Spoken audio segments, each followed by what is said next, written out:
Мен бала күнімде естуші едім. Біздің қазақ сартты көрсе күлуші еді. Өй, енең дұрайын кең қолтық шүлдіреген тәжік. Арқадан үй төбесіне саламын деп, қамыс артқан, бұтадан қорыққан көзі көргенде, әке, үке десіп шығып кетсе, қызым боқтасқан сарт-сұрт деген осы деп. Ноғайды көрсе, оны да боқтап күлуші еді. Өй, түйеден қорыққан ноғай, атқа мінсе шаршап, жаяу жүрсе демін алады. Ноғай дегенше ноқай десеңші, түкке ыңғайы келмейді. Солдат ноғай, қашқын ноғай, башальшік ноғай деп. Орысқа да күлуші еді. Ауылды көрсе шапқан, жаман сасыр бас орыс деп. Орыс ойына келген қылады деген. Не айтса соған нанады, ұзын құлақты тауып бер депті деп. Сонда мен ойлаушем, Құдай, бізден басқа халықтың бәрі антұрған. Жаман келеді екен, ең тәуір халық біз екенбіз деп. Әлгі айтылмыш сөздерді бір үлкен қызық көріп, қуанып, күлуші едім.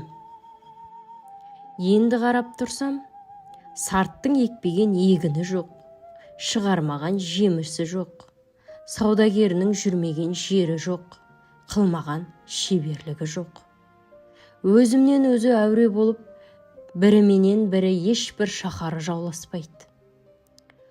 Орысқа қарамай тұрғанда қазақтың өлісінің ахиреттігін, тірісінің киімін сол жеткізіп тұрды.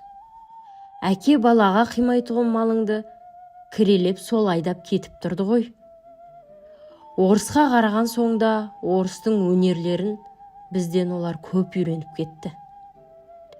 Үлкен байлар да, үлкен молдалар да, ептілік, қырмызылық, сыпайылық, бәрі соларда.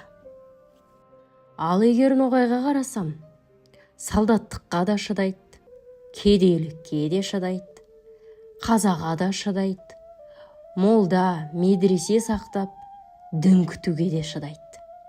Еңбек қылып, мал табудың да жөнін солар біледі. Салтанат, әсем де соларда. Оның малдыларына құзғын тамағымыз үшін біріміз жалшы, біріміз қош алушымыз. Біздің ең байымызды сәнің шақша аяғың білән пышатырға қойған идан түгіл шық сасық қазақ деп үйінен қуып шығарады. Оның бәрі бірін бірі қуып қор болмай, шаруа қуып, өнер тауып, мал тауып, зор болғандық әсері. Орысқа айтар сөз де жоқ.